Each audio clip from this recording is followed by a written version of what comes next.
नमस्कार, आपल्या सगळ्यांचं पुन्हा एकदा स्वागत। राज्यात सध्या उन्हाचा चटका चांगलाच वाढला आहे। त्यातच पुढील काही दिवसांमध्ये राज्यात पावसाचा अंदाज असल्याच्या बातम्या येत आहेत। पण राज्यात सध्या मोठ्या पावसाची शक्यता नाही, तर काही भागात ढगाळ वातावरण आणि तुरळक ठिकाणीच हलक्या सरी पडू शकतात, असा अंदाज हवामान विभागाचे निवृत्त शास्त्रज्ञ माणिकराव खुळे यांनी दिला आहे। सध्याचं वातावरण आणि पुढच्या काळातील पावसाचा अंदाज याबाबत माणिकराव खुळे यांनी अॅग्रोनकडे खुलासा केला आहे।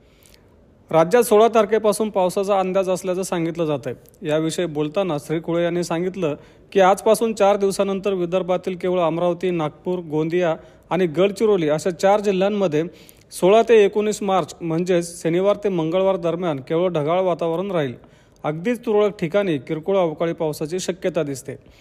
तर उर्वरित कोकण, मध्य महाराष्ट्र, मराठवाडा व विदर्भातील इतर जिल्ह्यांमधील वातावरण कोरडेच राहण्याचा अंदाज आहे।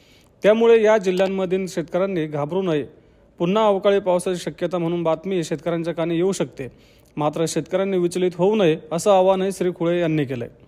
एकंदरीतच सध्याच्या पीक काढणीतील महिन्यात अवकाळी वातावरण कसे असेल याविषयी बोलताना श्री खुळे म्हणाले की अवकाळी पाऊस व गारपिटीच्या हंगामाचा कालावधी अजूनही संपलेला नाही, परंतु खंडित होणाऱ्या पश्चिमी झंझावाताच्या साखळ्या आणि एल निनोचे वर्ष तसेच मार्चच्या मासिक सरासरीपेक्षा कमी पर्जन्यमानाची शक्यता यामुळे महाराष्ट्रात अवकाळी पाऊस व गारपिटीची विशेष अशी शक्यता सध्याच्या व रब्बी पीक काढण्याच्या काळात जाणवणार नाही असा अंदाज आहे, असेही त्यांनी स्पष्ट केले।